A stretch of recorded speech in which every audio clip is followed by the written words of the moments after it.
Good evening and welcome to Special Assignment. I'm Ashraf Garda. In 2007, the Gauteng Freeway Improvement Project was passed by Cabinet. This was meant to improve the Gauteng road infrastructure and bring economic prosperity to South Africa's business powerhouse. However, a war is brewing over the introduction of electronic toll tariffs for the recently completed highways. Civil society, trade unions and ordinary citizens threaten a boycott of the tolls. Special Assignment investigates how we got here. This report by Peter Moyo.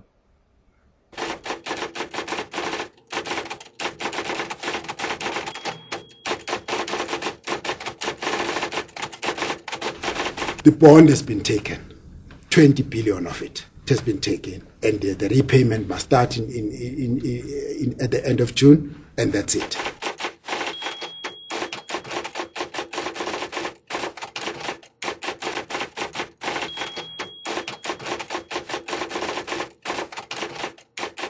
It's got nothing to do with the Minister of Transport.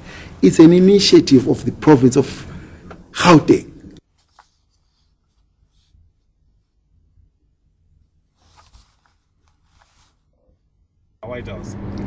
The Phase 1 of the Gauteng Freeway Improvement Project stretches over 185 kilometers around the province's highways. It is this stretch that is already on the cards of an electronic tolling system, also known as the user pay principle, to pay back a 20 billion rand loan sourced by South African National Roads Agency, SANRAL. Thousands of motorists pass through this country daily. Welcome to the newly introduced Gauteng tolling route. It's estimated that a motorist will have to fork out 1,000 rands more in tolling fees. And as debate rages on about what this will do to the economy, the infrastructure looks complete, awaiting a go-ahead from the powers that be. The Phase A1 has come at a price, a 20 billion price tag of private money set to incur huge interest over a period of 20 years. The loan and its terms were negotiated on behalf of the Gauteng province by SANRAL, a government arm tasked with running and maintaining our national roads. Questions are now being asked if SANRAL went beyond its mandate. Let me say, on record that SANRAL is one of our best performing agencies. It gets, it's monitored by the Public Finance Management Act. It's got excellent clean audits ever since it's launched, I think in 1998. It's a very effective project manager, which is a bit rare sometimes in the road area. And our national roads, visibly, which is its mandate, the SANRAL mandate, our national roads are up there, world class. The Deputy Minister of Transport, Jeremy Cronin, however, argues it is in fact government to blame for failing in its oversight duties. As government, we have not perhaps taken the responsibility that we should have. So it's not a question of finger pointing so much as, collective self-analysis. And to ask, there's a challenge here. SANRAL CEO Nazir Ali is adamant his organization had acted within its mandate in borrowing the 20 billion to expand the highways. We act within our mandate. There's a government policy currently in place, and we only an implementer of government's policy. SANRAL doesn't make government policy, and that's what we were doing. Cronin, however, still believes SANRAL should never have been given such powers, especially in big infrastructure projects like the Gauteng Freeway expansion.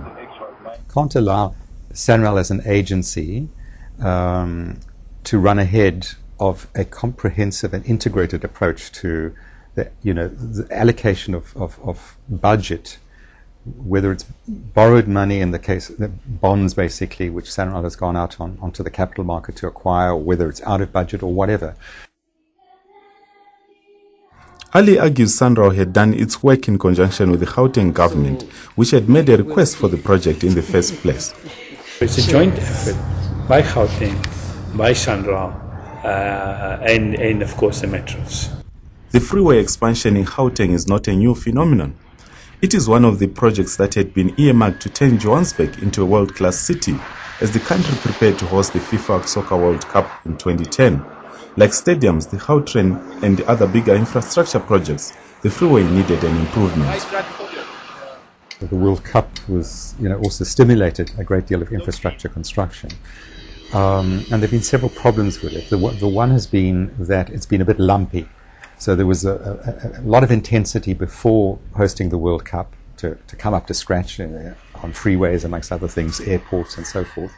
We've gone off the boil a little bit, so we haven't kept the pipeline of infrastructure projects moving in a relatively smooth way.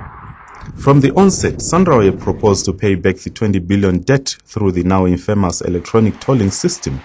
Motorists will be required to pay a certain amount per kilometer travelled on the freeway. The money recouped would go towards servicing the debt over a 20-year period. It's not the first time that, as if we've just sprung up one day and we said we need to have toll roads in an urban area. Toll roads have always been there. I think the question that we should be asking ourselves, given the importance of our road network, and I don't believe that anybody is going to question the importance of our road network for the economy of South Africa, for creating jobs, for alleviating poverty, as to how do we fund our road infrastructure in South Africa, given the many challenges that we face, not only in terms of our road infrastructure, but the other sectors in our country as well. The current cabinet position is one we are saying that we're going to need to toll on A1. We've spent 20 billion. It's a national debt now, that public debt that we've got, and we think for the moment the suggestion is that the only feasible way of recovering that debt is through e-tolling. As debate on whether or not to effect tolling rages on, the new Minister of Transport, Sbu Ndebele, has found himself on a tight spot. Initially, his responses seemed to be more defensive than coming with solutions. I didn't bring it around, I found it here. I've not signed 1 inch of that thing. It was signed long ago, and that's it. So we then have got to see how to mitigate and ensure. These statements were made at the beginning of this year and have not gained him any favors. He is quoted as telling Gauteng motorists to find other means of transport if they did not want to pay for the tolls. What surprised me, therefore, was the personalization of this thing. It had to do with this Busiso Ndebele, his wife and his children. They must get a taxi and so forth. All that I'd said was that then there is a feeder. I think it's 125 buses that are going to feed into this commuter line together with the taxis. That's where the issue of the taxis come in. They feed into this line. This is the plan. It's long ago, long before I came into the scene.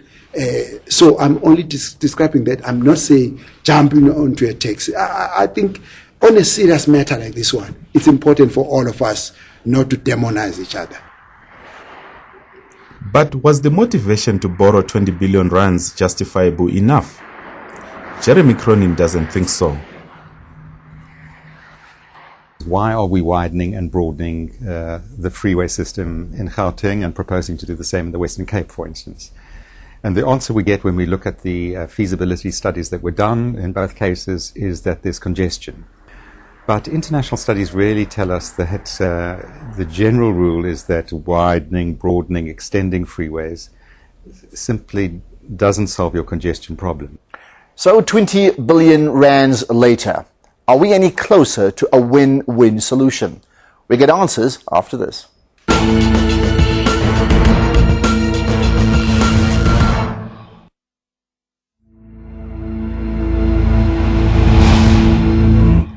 Feasibility studies done by SANRAL into the implementation of the Gauteng toll route have recently come under fire and deemed too shallow on the economic impact assessments. Even political heads have been critical. The feasibility studies were very narrowly focused on the freeways, on the problem of congestion, and seeing the expansion of the freeways as the solution to the congestion problem.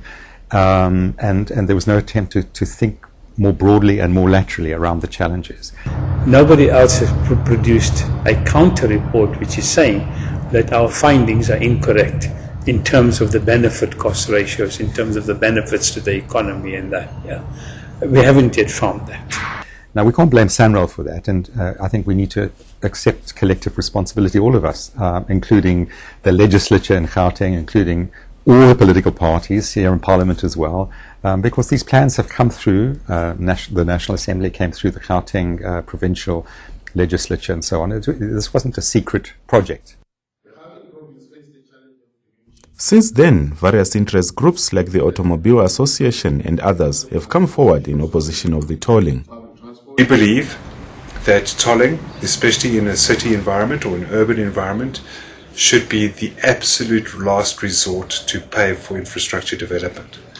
Having said that, of course, we certainly are understanding that the road infrastructure, the interchanges, etc., had to be upgraded. I mean, the congestion that we were faced with a year, 2 years ago was more than significant. It was actually a drain on the local economy. As the chorus grows for the tolls to be abandoned altogether, SANRAL is still hopeful people will come around as benefits of the new highways kick in. Once people start to feel the benefits of it, I think that will subside. KPMG senior economist Lulu Krugel predicts doom and gloom should the tolling of Gauteng highways go ahead. There will be costs to businesses that transport goods, and there will be costs to small business owners that use the road. For example, you often see plumbers, builders, etc. moving on the highway with their workers. So for all of them, it will mean that their input costs would increase, and they will have to pass that on to the consumer. So there might be second-round inflationary pressures. Consumers already spend about 5% of their monthly expenditure, households, on transport. That's excluding the cost of the vehicles. It's just the transport cost, and for businesses it's up to 18% of their business costs. So it is a significant portion of costs, and this will increase as a result of the toll fees being introduced.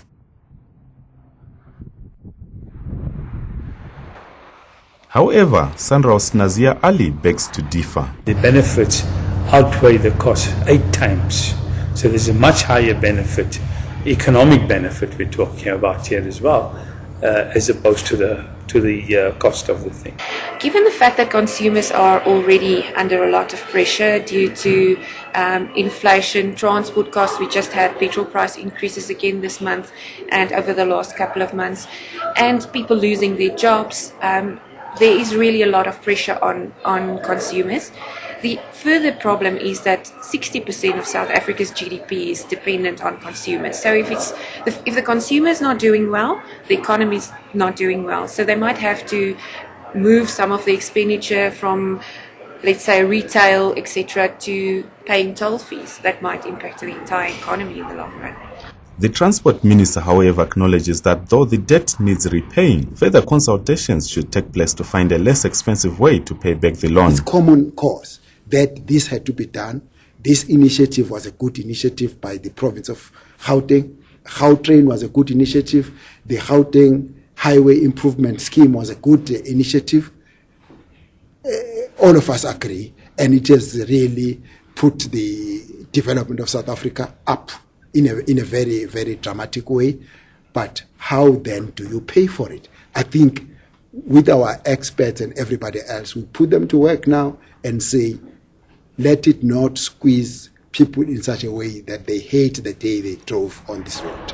The Automobile Association is already selling the idea of dipping into the fuel levy to pay the debt. We certainly believe that the funding mechanism to pay for the road infrastructure, as should be done throughout on a national basis, would be taking a portion of the money collected through the fuel levy mechanism and actually using that to pay the debt or to pay off the loans incurred by SANRAL to build these roads. It particularly won't be popular for a taxi driver, let's say in Lusikisiki, who feels that he or she is now paying an extra fuel levy so that Gautengers can enjoy their freeway system. The day you say take money from the National Fiscus, you say take money from the Eastern Cape, from Limpopo, from KwaZulu-Natal, from somewhere else. I don't think anyone would like to do that. In our opinion, the fuel levy is inequitable, but more importantly, if you look at the figures which are published, and these are from available on the website of National Treasury, in the year 910, government allocated more to roads than what was collected from the fuel levy.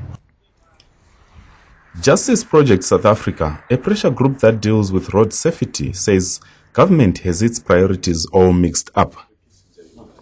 Yeah, I think it's just going to be a matter of time until it's quite scary. We should be looking at saving some lives on our roads instead of tolling or taxing the living daylights out of people. Let's just remember that toll is just another pretty word for tax.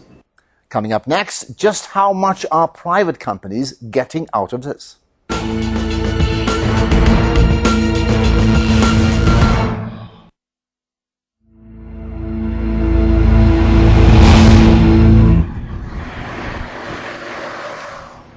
South Africans have voiced their views on the tolling of the Gauteng Freeway Improvement Project over the past few weeks. We have been listening to these views and decided to further engage on this matter. As part of this engagement process, we met with Premier Nomvula Mokonyane earlier today. We wish to announce that the gazetted tariff for the tolling of the Gauteng Freeway Improvement Project will be suspended until further notice. After this announcement in February this year, the Minister followed up with the suspension of the entire project affecting other routes like the Cape Winelands. This, he says, is to give public consultations a chance. This after threats of boycotts by various interest groups and strike action by trade unions. One can't give a timeline, and I think, obviously we don't want to hold up important infrastructure construction, partly because it's job creating and so forth. But on the other hand, we really need to make sure that we're doing the right thing. However, a lot remains at stake. More than 6 billion rands in tenders and contracts already signed and sealed with 2 companies to run and maintain the tolls under the banner of the Electronic Tolling Company. We have 2 private companies who are gaining a lot of money out of this, and that's TMT Services and Kapsch again. Okay, and I say again because they've been involved in numerous other tenders in this country, not only with respect to transport, but the arms deal, etc., etc. And we now have a situation where we wish to export our money out of the country because a very large proportion of the money that you're going to be paying for these tolls is going to be exported directly to Austria, where Kapsch is based. First of all, none of these companies are earning billions of dollars. How much percentage of the tolling fees will be going towards servicing these companies that are collecting? Let's also counter that, right, with the number of jobs that we're creating and that over there. It's easy for us to say how much is going to a company over there, but this is no different from anybody else. There's jobs being created over there, and that is what we're paying for. Special Assignment has investigated TMT Services before. In its tender to provide and run the electronic traffic fines for the Johannesburg Metro Police in 2009, we found that some of the traffic cameras it supplied were either substandard or not in line with the required guidelines. The company has also since been bought by its bid competitor Kapsch, based in Austria. Kapsch had still not replied to our questions by the time of editing. We think that this entire thing needs to be rethought very, very carefully. And we're not saying don't have tolls. That's fine. If you want to have tolls, then bring them into play, but by proper consultation and have a look at the proper impacts.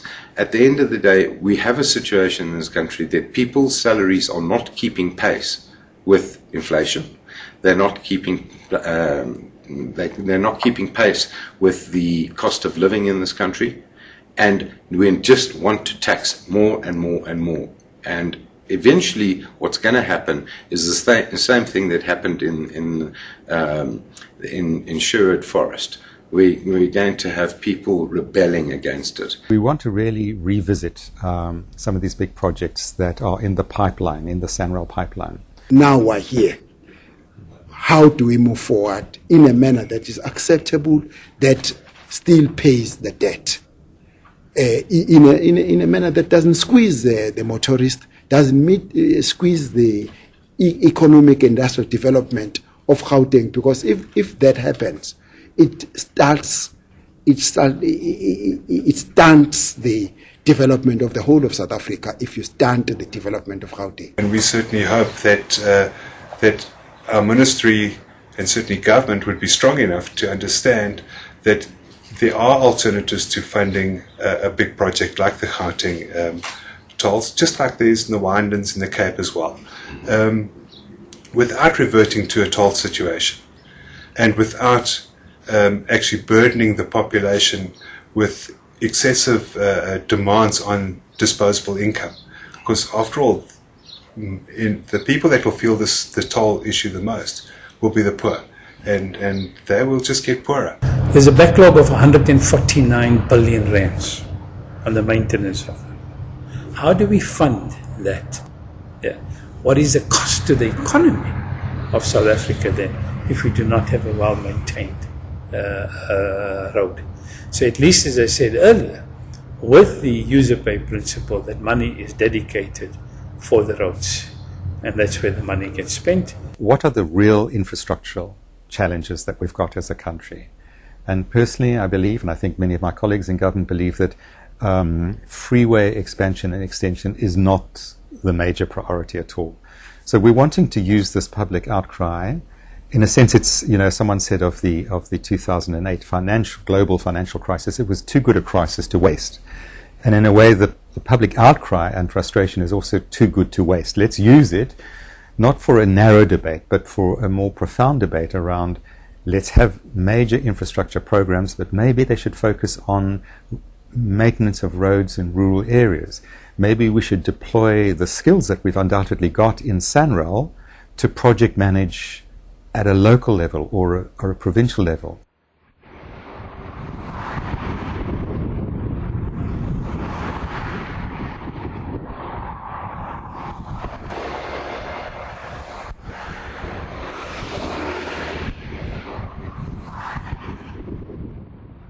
This is one conundrum, isn't it? So what do you think needs to be done? Please send me your comments via Facebook, Twitter, as well as email, and I'll be continuing this discussion on my radio show, that's SAFM's Afternoon Talk, on Friday at 2 p.m. Now, last week we highlighted the plight of young teenage girls from Mozambique who were trafficked to South Africa and forced to work as sex workers. Some of the comments on the show: Larato Maboti wrote on Facebook, "These human traffickers work closely with police, the same people who are supposed to protect us. I believe that a life sentence is suitable for these cruel monsters."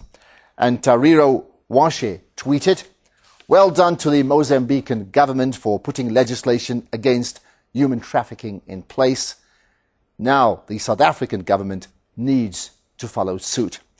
And there's every reason for us to celebrate Asanda Magaka, God Knows Nare, and Sam Msibi from Special Assignment, joint winners in the feature category at the Vodacom Journalist of the Year Awards. That's for their story, No Woman's Land. So well done to them.